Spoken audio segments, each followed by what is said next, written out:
Good morning to you all. Unfortunately, Jim couldn't be with us this morning. He's been detained in the US, but we're pleased to be here with you to present our full year results for 31st of December 2024. Andy, if you can move to the next slide, please. So just to give you a bit of a background to Hunting. Hunting is a global precision engineering company with a deep knowledge of the global energy industry. A lot of our businesses are focused on oil and gas. Our focus is very much on products and equipment and services, which we sell to international energy services companies and the end users as well. And our core competence are driven around print part manufacturing, precision manufacturing, and essentially materials performance engineering. Even though we are very much still focused on oil and gas, which is obviously a theme in the market at the moment, we're also trying to sort of pivot some of our revenue base across the non-oil and gas markets where we have got this expertise of precision engineering. Energy transition, particularly geothermal and carbon capture, are two areas of high growth that we actually see in the short to medium term. In terms of oil and gas, our early entry point markets are aviation, where our Dearborn business, which we'll talk about in a few moments' time, has been very successful winning business in commercial space and for various defense-related contracts. Really, in 2023, we set out some targets at a Capital Markets Day, which we're going to be talking about and reporting against today. We're essentially on track with regard to these growth targets, and Bruce and I will be sort of working through it over the course of the next 25 minutes. Next slide, Andy. So we report against 5 major product groups, of which some of them are more relevant to energy and energy transition, and more of them are to do with oil and gas. On the left-hand side of the slide, our oil and gas perforating systems business is very much focused on the US onshore markets. One of the key areas of growth that we're actually seeing at the moment is international markets, where places like Argentina and Saudi Arabia are adopting US completion techniques. So that's been a really, really high growth point for the year, despite a lower result in the US in the year. Within our subsea technologies business, we've had great success over the last 24 months with ExxonMobil, who's had a lot of exploration success in Guyana. There's a number of product lines there, including titanium stress joints, which are used within FPSOs, hydraulic valves and couplings, which are used in subsea systems, and also the Enpro subsea business unit, which has got flow access modules and flow intervention systems, again, which sit on the sea floor. OCTG, which is our largest revenue group, contains our 3 families of premium connections, which are applied globally to many different resource types. In the year, we've also increased our revenue in India and also in Asia Pacific with large orders with Kuwait Oil Company. Our advanced manufacturing business has been very successful in pivoting into the aviation market. Our electronics business, which also forms part of advanced manufacturing, still is very much an oil and gas orientated business. All of these products in one form or another are related to and can be applied to the energy transition. And we're very much focused on geothermal and carbon capture markets. Geothermal is real revenue for us today. Carbon capture is more likely to be an end of the decade revenue stream. Andy, thanks. Our global operating footprint is very much driven by where the operators are drilling here today. North America, where the highest level of activity remains, is where we've got most of our sites. That actually services down into South America. In Europe and in Asia Pacific, that services the region of the Middle East as well. And so between us, we handle both the East and West hemispheres, Western hemispheres. And the other thing is that these energy transition markets are also well aligned to this operating footprint. Thanks, Andy. So moving to our annual results, which we announced this morning. Our results are a good set of results for the year, despite a number of market headwinds. In the second half of the year, our performance that's been driven by orders which have been completed for the Kuwait Oil Company. In May of last year, we announced $231 million of OCTG orders.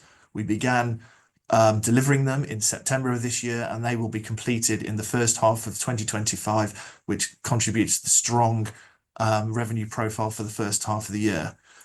We've also got a profit contribution from our India joint venture as well, where we set up a new facility and got a new API license in the year. And we've also announced a new 5-year manufacturing agreement with Chevron. This sort of indicates that Hunting works with blue chip customers, giving them critical parts which are relevant for high performance or field development. Our non-oil and gas and low carbon energy transition strategy is starting to bear fruit.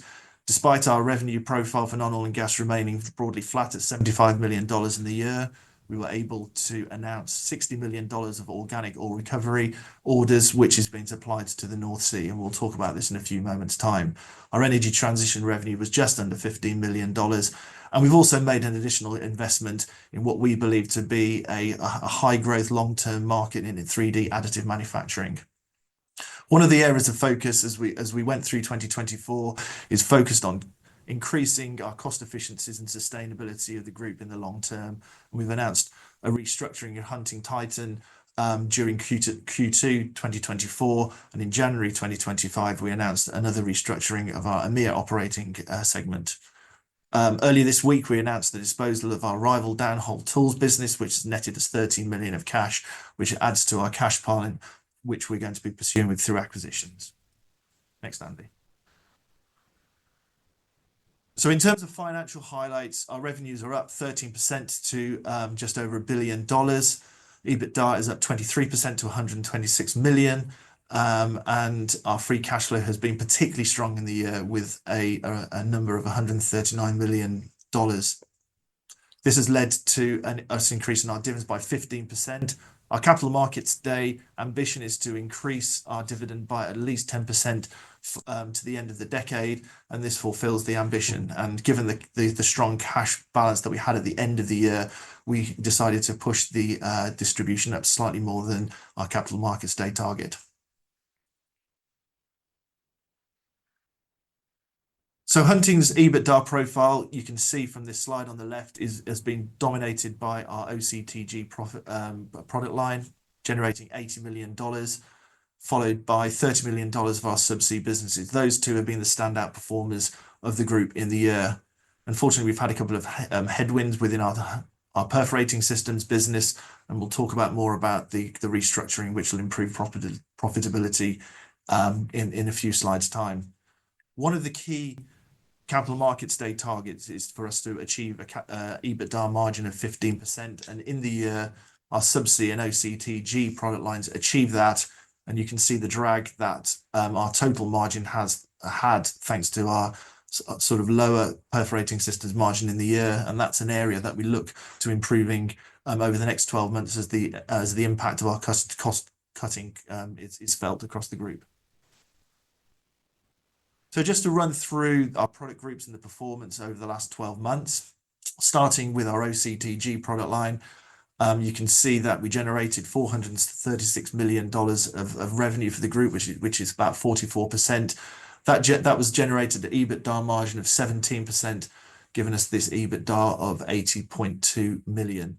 Our order book at the end of the year was up year on year thanks to the KOC orders. And we're very keen to highlight today that has also been supported by good market share growth within our North America and Canada businesses, which has increased its sales of our TechLock wedge connection. We also have got accessories manufacturing sales as well, which is included in these numbers. And they've had a particularly good year selling down into Guyana to the likes of Schlumberger, where well completion packages have been sold into the field developments there. Energy transition sales, as we've already highlighted, are included in these numbers. Moving on to our subsea, just highlighting a little bit more on our OCTG. Over the last 2 years, we've increased our volumes of OCTG threading within the group by nearly 80%. You can see the contribution on the right-hand bar from our new India joint venture, and also the increase in North America, and also the impact for the KOC orders, which came through in the second half of last year. We see this as sort of a good validation of Hunting's global position in our OCTG businesses. So moving on to subsea, another year of great growth, 49% increase in revenue to $147 million, and an EBITDA of 30 million. The majority of that growth has come through our spring business, which manufactures titanium stress joints. These are applied to FPSOs for ExxonMobil. One of the things which we are seeing is that ExxonMobil has got another decade of development in South America for the various discoveries which have been made in the year, and we've been pretty pleased that Exxon has standardized onto our titanium stress joint for its FPSOs, and so we see a really good runway of opportunities going into the future. Our Enpro business, which we purchased back in 2020, has also had another good year, and they've been successful in cross-selling their flow intervention systems to Exxon, demonstrating that our strategy is working of taking all our various product lines into blue chip clients like ExxonMobil. Moving on, our advanced manufacturing has also walked up its revenues and EBITDA in the year. EBITDA margin is 9%. Our electronics business is still majority an oil and gas focused business. On the other side, our Dearborn business, which is a high precision engineering business unit, has successfully pivoted its order book to aviation sales and commercial space opportunities with the likes of Elon Musk's SpaceX and Blue Origin. And we see that as one of the key drivers of our pivot of our revenue to more non-oil and gas sales. At the end of the year, Dearborn actually had a sales order book of $100 million, of which 80% was non-oil and gas sales. So our perforating systems business has seen some headwinds in the year. Revenues were down 9% due to lower rig counts and unfortunately a lower gas price, which curtailed activity. This had an impact on volumes and margins, and so we are looking to improve that in the year ahead thanks to the cost restructuring which we commenced at the half year last year. We've announced some more cost restructuring today, which will hopefully restore our EBITDA margin to high single digit or even 10% EBITDA margin in 2025, and that's one of our growth drivers and profit for the year ahead. Internationally, the sales have actually increased. The areas of growth are Argentina and Saudi Arabia, where they take accessories instead of systems. They want the various components, which are high margin business, and those opportunities continue to grow steadily in those regions. So moving on to our other manufacturing business, that revenue also increased in the year. Our EBITDA has dropped off year on year. This is predominantly due to the fact we disposed of a small oil and gas interest in 2023. Our organic oil recovery business comes into this product line, and you can see the impact of the $60 million of orders which are recorded in the right-hand bar in the sales order book. We expect this to be a high growth product line into the medium term. So moving to our 2030 strategic objectives. In 2023, we laid out some performance drivers that we believe are going to be useful for investors to guide our investment case into the medium term. As we've already talked about, our OCTG product line is now 44% of group revenue. Just to give you a little bit of geographic context to that, the $463 million of sales, 200 of that is from North America, and 261 of that comes from our Middle East, Asia Pacific, and European businesses. And that was one of our drivers to increase international sales for that product line, which we've been successful in doing. We've also been successful in our offshore subsea business with our stress joints, as we've talked about, and this has helped us walk up our group EBITDA margin to 12%. And that's despite the drag on our profitability with the perforating systems business. Our EBITDA to free cash flow conversion at 111% is probably a high point for us. We expect a long-term run rate of about a conversion rate of 50%, but in the year we've generated a really, really strong result, leading to the cash balances of $105 million of cash at the end of the year, which has allowed us to increase our dividends by 15%. Our long-term objective is to continue that dividend growth by at least 10% per annum to the end of the decade. And so with that, on the next slide, we want to talk a little bit more about our organic oil recovery. We believe this to be a really high growth opportunity for Hunting. It is a production enhanced oil recovery technology. It's low capex, and a lot of clients, which you see the logos on the screen, are getting interested in it. And all these clients are either piloting, sampling, or trialing the technology to enhance production. We're excited about it because it's a new product line which is a high gross margin to the group, which we believe to be earnings enhancing in the medium term. On our next slide, with the cash pile that we've got and our borrowing facilities, we've got liquidity and firepower of over $345 million to support our growth. We are looking at subsea acquisitions and intelligent well completions, as well as non-oil and gas opportunities. Management continue to look and are very, very disciplined with that. But these are the key areas which we hopefully deliver these acquisitions in the short term. The attractive multiples for oil and gas are manageable for us, and we're also happy to pay slightly higher multiples if a good non-energy business is presented to us. So passing over to Bruce for the finances. Thanks, Ben. If I can just look at the financial overview, just to follow up on what Ben's taken us through there. If I can summarize our financial performance for 24, we've had a very good earnings performance, up 23% year on year.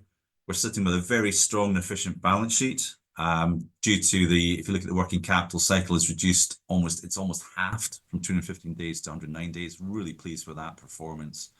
That's a combination of us reducing our inventory in product lines such as Titan. We've taken a lot of inventory and converted that to cash. We've also been very smart in terms of what working capital instruments we've used to get receivables quicker, like letters of credit discounting on some of those large contracts we talked about for KOC.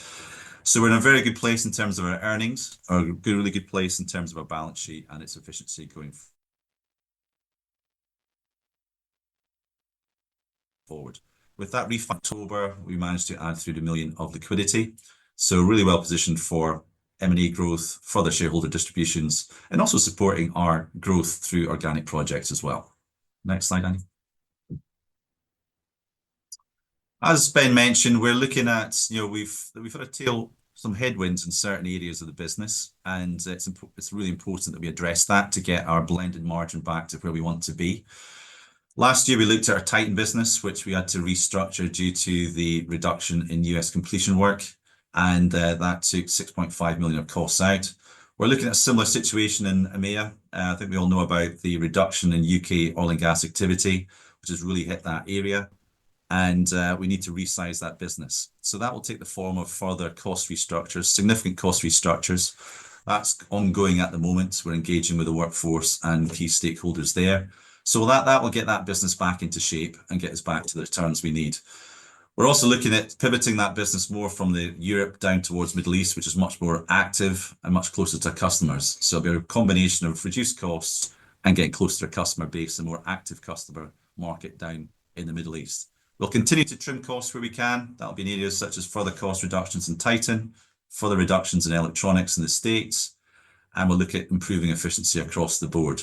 So there's total annual cost savings altogether when we get to the first quarter of 2026, will be around about 10 million. We'll benefit half of that this year as well.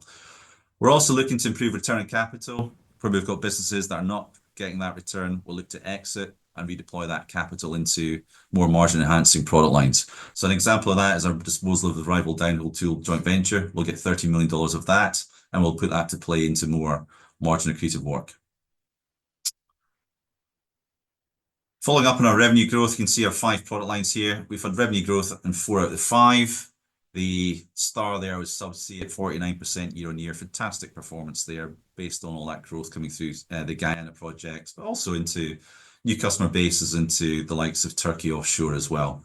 OCTG really building on a very strong 2023, still managed 17% growth there at the same time. Next slide. If you look at our profit and loss, look at the key areas, we see the growth in top line up 13%, just over $1 billion.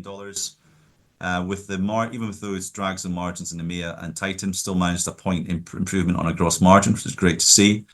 EBITDA growing 13% up to 126%. We've got an EBITDA margin of 12% there.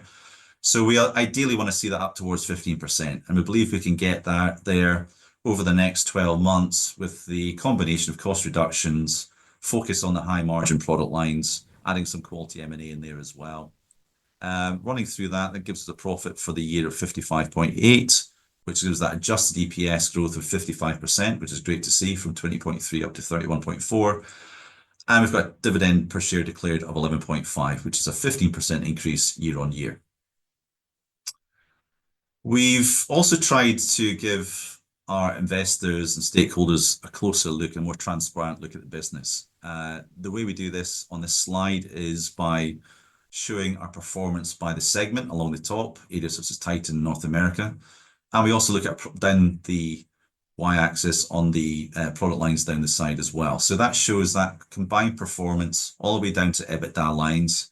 So you can see there the OCG at 17% EBITDA margins doing well, top performer subsea. But it also shows the distressed areas like EMEA, which is a 9% negative EBITDA margin. That's why we're going through a major restructure. And some other areas like Hunt and Titan, which is basically 0%. So those are the areas we're going to focus on through a combination of the leadership changes, cost restructures, looking at new markets, and we'll get them back to where they need to be in terms of double-digit growth. Next slide, please. I mentioned the strong balance sheet, something we're very proud of. It gives us that resilience in uncertain times, but also gives us a lot of firepower and optionality, whether that's we want to deploy that into M&A or different other areas of capital allocation. One area I would highlight, we did have an impairment, non-cash impairment of 109 million in our Titan business. That's our US business. That was primarily due to lower growth rates in the model, higher discount rates due to the interest rates. It's very sensitive to that. So in terms of when we're going through the audit, that threw out the 109 million goodwill write-off. It's a non-cash measure. It reflects the distressed nature of the US completions market. And that still leaves us with net assets of over 900 million. Within this, you can see the cash balance there of over 100 million, which we're in a really good shape from that balance sheet. And also on the working capital, you saw a 60 million reduction. So we've converted 60 million of that working capital into cash, which again really talks to that working capital efficiency. A little more data on the working capital. There's two parts to that. One, you can see the inventory is that top line. We had 140 million of inventory in Titan. That went down 108 million, again, converting that into cash. You can then see the total working capital down 60 million at 355.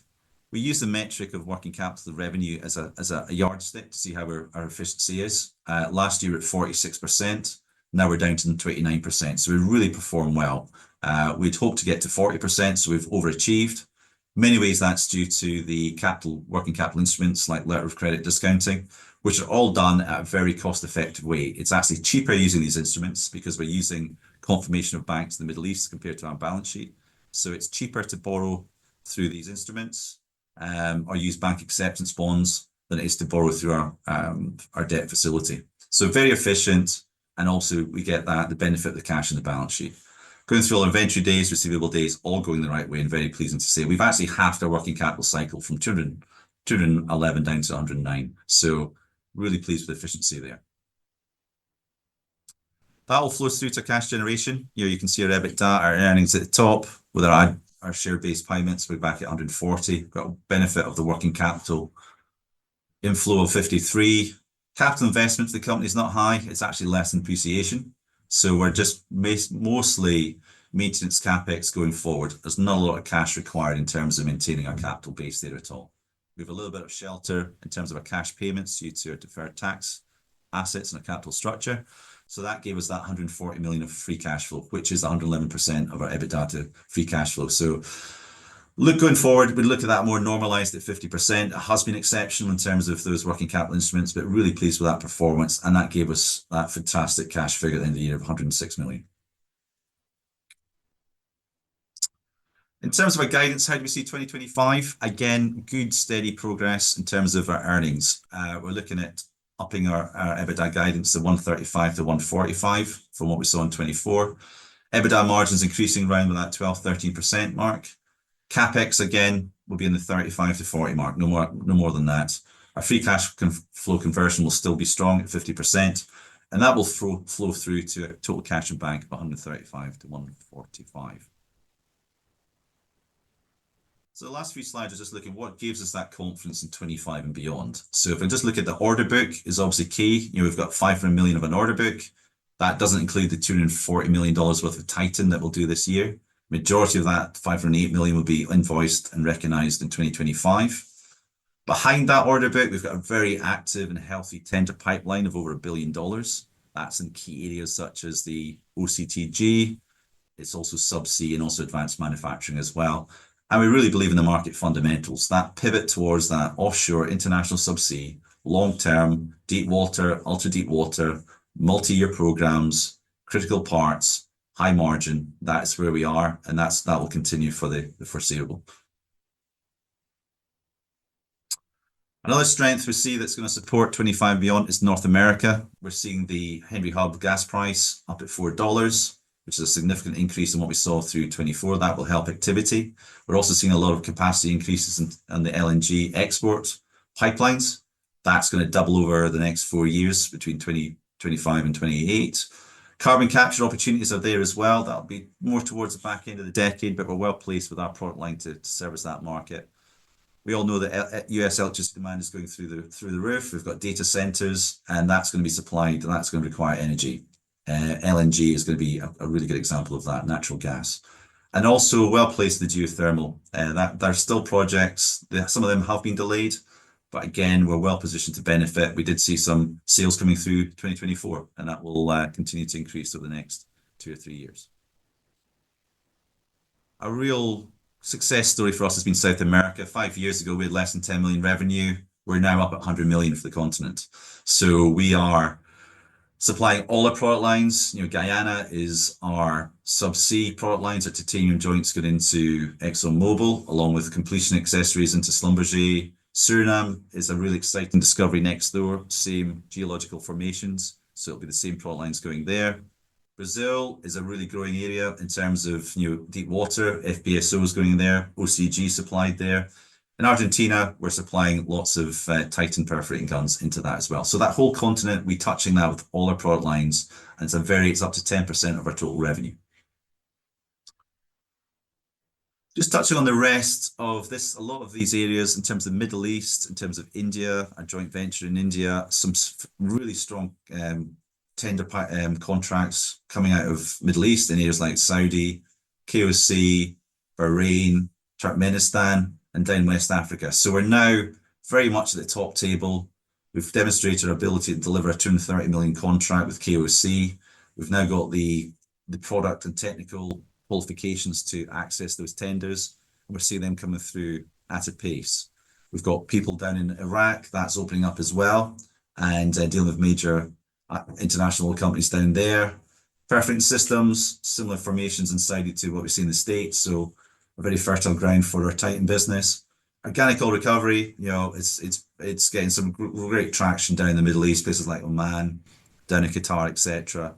Really great rates of return on that one, so that's going to be exciting. And as I said, Indian joint venture doing very well, over 2 million profit in our first year. So all going well. So if I can summarize the year, another strong year for 2024, despite some headwinds we faced. Our 2030 strategy we talked about, the Capital Markets Day, very much on track, strategic ambitions in place. We've got a very strong balance sheet, 350 million liquidity that gives us that optionality and that resilience to kick the business forward. And our 2025 guidance indicates for the year of good growth. Maybe one to start with for you, Bruce. Excellent performance on working capital in 2024. How would you expect 25 to pan out? And indeed, looking slightly longer term, have you made all of the easy wins so far, or is this going to be an ongoing process of further improvement? Yeah, we had an exceptional year for 24 in terms of working capital. There is some areas we're still looking at in terms of self-help. We're looking at our inventory levels in Titan can go a little bit further in some of the other areas in North America. So I think there's more to come in terms of reducing that inventory levels to get our stock turns up. And we're also looking at, while the KOC discounting and accelerating those receivables really led to that exceptional performance, we're continuing to have that optionality for some of that work coming in from the Middle East, other customers. We're using those bank acceptance bills for the Chinese mills, which defers payment as well.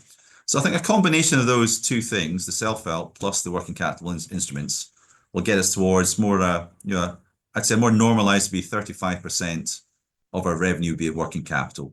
So, improvement, certainly a big improvement. We tend to be 50%. So that's a big drop of 15% to get to those working capital levels, and that will release capital that we can deploy in other areas. Right, you mentioned the KOC contract, clearly a very material one. Can you give us a little more detail about how it's progressing and indeed how you see the potential for further follow-on orders from that client?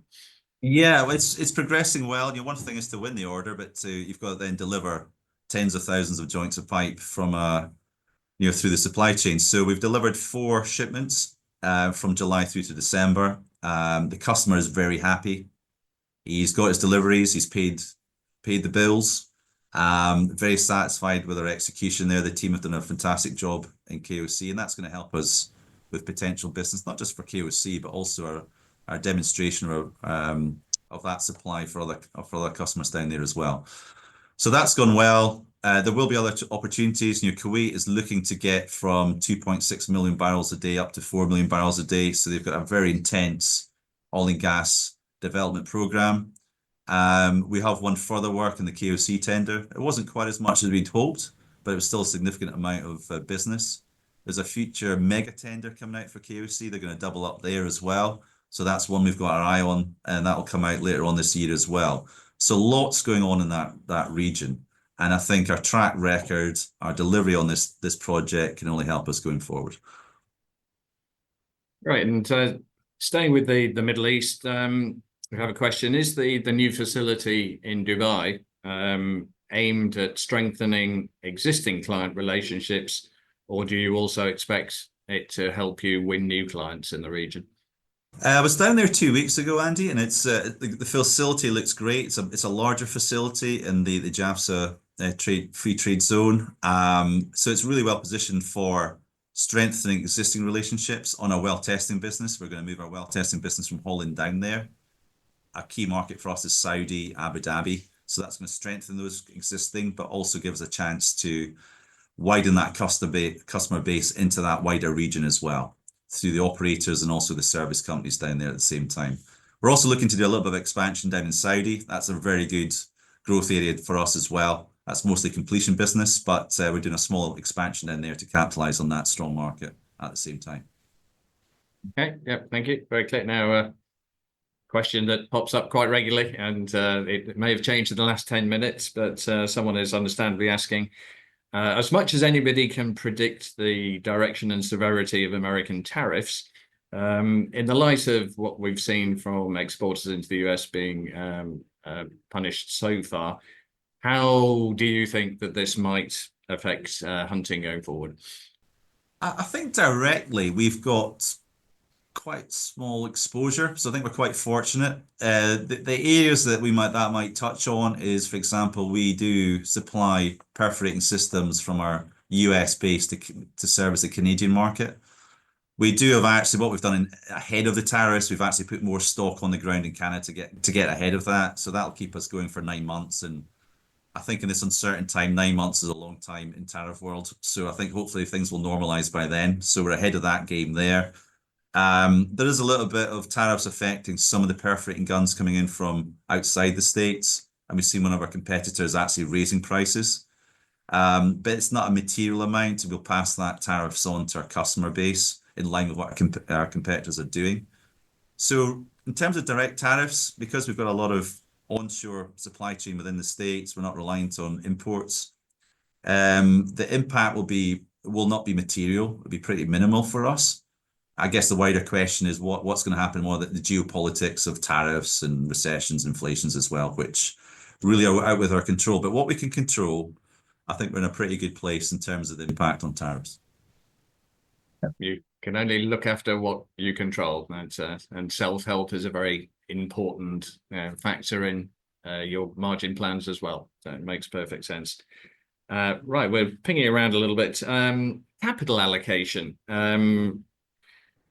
I'm sure shareholders are very pleased with a 15% increase in the dividend. Was that an easy decision for the board to make, given that you have substantial investment plans and, as you've referred to, M&A ambitions as well? Yeah, I think we're always looking at that capital allocation is always something that does create a lot of discussion at board level. I think it was appropriate. We did highlight and we try and be consistent with our capital markets day targets, medium term targets, so we're not spinning all over the place. But we did mention 10%. The reason we went to 15% was because of that exceptional cash position we held at the year end, over 100 million in cash. We thought it was right to return some of that to shareholders. But we've always got a view to what we're going to require our cash for. Is that M&A? Is that going to be, a big organic project as well? So just the timing wise, we thought it was appropriate to, do almost a little bit of an exceptional 15% increase on dividend. I feel going forward, that will probably return to 10% because I do believe that our M&A will start kicking in throughout the course of 25, and that will absorb some of the cash surplus we have at the moment. Okay, thank you. Organic oil recovery, which the word excited appears in your statement today. Can you give a little more regional information about where the opportunity may lie in this? Is it a global opportunity, or is it very much focused on the North Sea and Europe? Yeah. And in that context, you're wisely saying this is a longer term end of decade project, but can you give the audience a little perspective about what it might grow to in terms of scale in 5 to 10 years time? Yeah. Well, it is. We are very excited about the products. It's something we've been working with the partners with for a long time, the technology partners in the States. I think the reason we're excited is that it's applicable to what we say sandstone and carbonate oil fields. So that basically covers the globe. So it's not a regional from that sense. There's a wide envelope of applicable fields. It is a low cost option. It's called enhanced oil recovery. So traditionally 60 to 70% of oil remains in the ground, despite it doesn't have the energy. The molecules are too large for it to flow. What this technology allows is to treat the resident microbes in the oil well and allow them to basically break down those oil particles to allow the oil to flow. So there's a lot of complex science, but the application is quite simple, which the operators like. So the scalability is very good. We've actually engaged with over 71 customers. There's 71 active customers around the globe that are either doing at NDA stage, at pilot stage, or commercial application stage. So we're very well advanced with a number of plates spinning with in terms of commercialization on this. The results have been fantastic in terms of the pilots. We've had case studies where we've done a pilot sample and the payback's been on 2 weeks, because the return, if you're enhancing the recovery, not just accelerated, but actually getting oil out the ground that would normally stay there, that's incremental revenue. So the economics are fantastic for the operator. That's what makes it attractive. There's no capex up front compared to other similar technologies like polymer flooding. There's a field in the North Sea that's over $1 billion of spending just to put the capital infrastructure in place. This doesn't require that. It's just a nutrient package that treats the existing microbes. Nothing can go wrong. So all we're doing is treating the existing microbes that have been flowing in that reservoir for millions of years. So there's no downside to the operator. So all of that together is what is getting the customers excited. And it can be applied to early life fields. It can be applied to later life fields. When they're looking at some of the customers we're seeing in the North Sea, the ones that are going to decommissioning, they're saying, well, okay, let's try this out. And they're finding they can extend the life of that field because they're extracting oil they didn't believe they could get out of the ground. So the economics are actually deferring the decommissioning of that field and actually paying for the decommissioning of that field. So the returns, and from our point of view, to address that global market, we've currently got maybe 10, 12 people. To increase that, the scalability, we've got to hire maybe another 6, 8 microbiologists. That's all we require. And that would allow us to address that whole global market. So that scalability, the economics, and the elegance of the technology is what's really causing a stir In terms of how we project that in terms of modeling, there's nothing much in that 25 numbers we've talked about. I would like to see this being we've got ambitions to get this to 100 million revenue in 3 years, $250 million revenue by the end of the decade. It really is the best technology that I've come across in my 30 years in the industry. And the traction we're getting with the guys like BP and Shell, you don't get access to their reservoirs unless this works. These are multi-billion-dollar reservoirs. Saudi Aramco, all these guys, you don't get that traction unless this technology has worked. It's gone through all the technical qualifications, all that rigor. And now I think the economic benefits are going to be fantastic. So that's that, hence the excitement to the Scotsman. I was just going to say, I think you've justified the word excited there, Bruce, and obviously some elements of sustainability involved in this, as well as significant returns for your clients, for Hunting on a marginal increase in your cost base. So fingers crossed, we'll check up on you in 3 years' time, if not sooner on that one. To that. Right, we've got lots of questions on marketplace, so we'll move on and perhaps finish with those. But firstly, just on M&A, a couple of, again, I think sort of expected questions.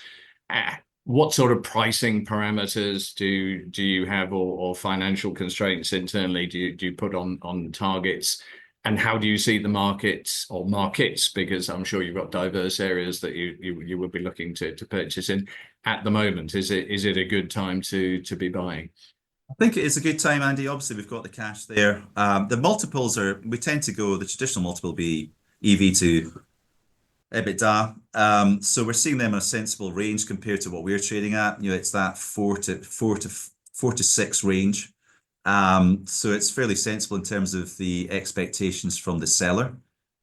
We are in a position that there's not that much private equity looking at oil and gas, given their experiences over the poor experiences they've had over the many back in 2014 and 15.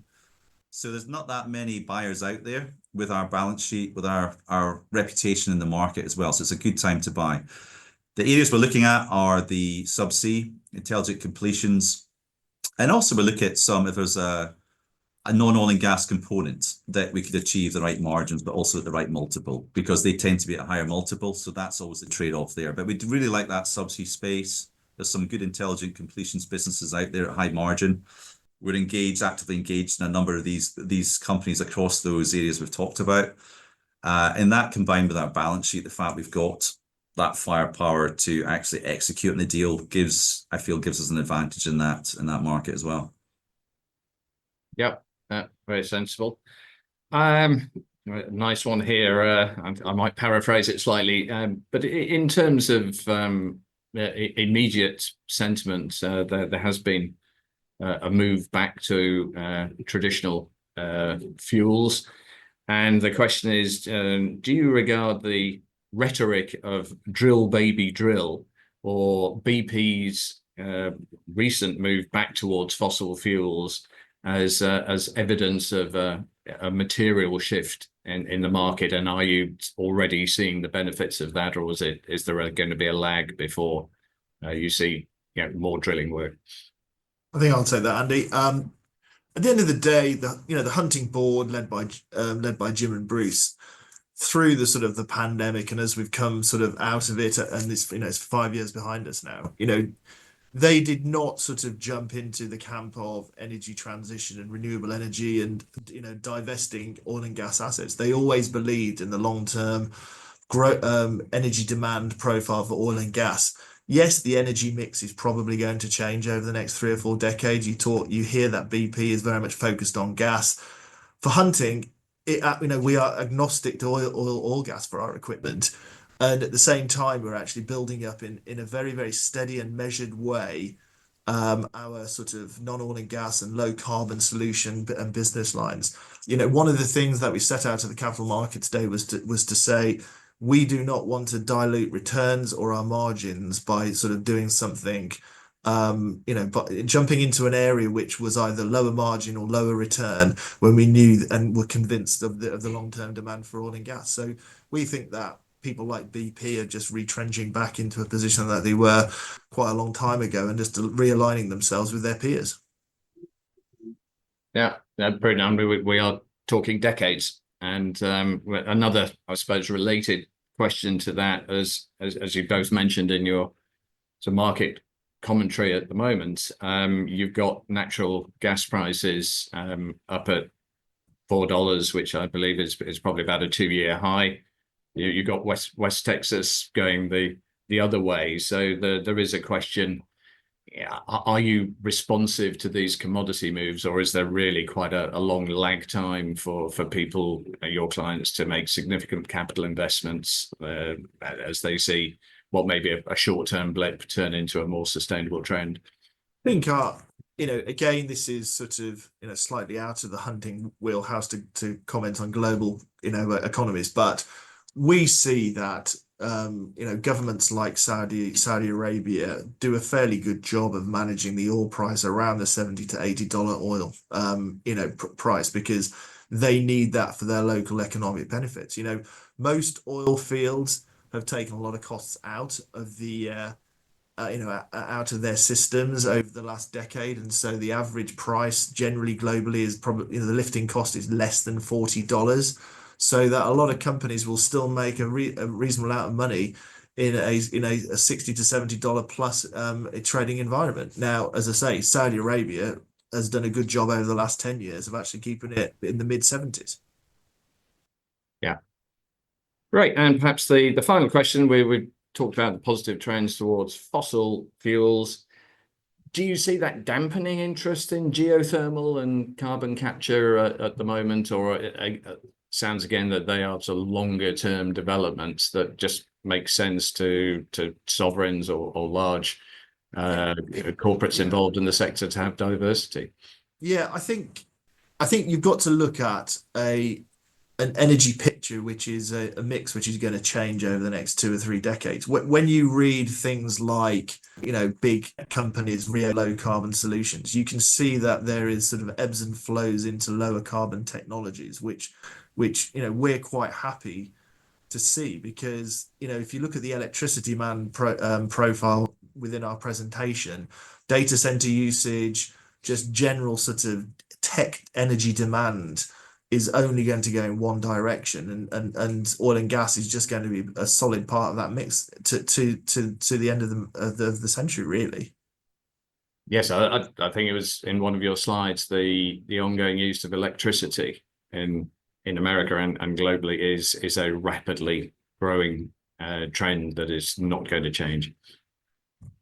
Yeah, we agree. Yeah. Great. Well, I think we're done. Thank you very much to our audience for their attention, their questions. You will receive a feedback form, and I'm sure the company would be very interested in your observations if you can just spend a minute on that. Particular thanks to Bruce and Ben for their time, and Ben stepping in like a natural in this occasion. And as mentioned already, there will be a recording of this event coming up on both the Equity Development and the Hunting website, I would imagine, and the slides already on the Hunting website. So lots of follow-up to do. And we wish Hunting and both of you, and of course Jim, all the best for what is hopefully another very successful year like 2024. Thanks very much, Thanks, Andy. Andy. Thank you.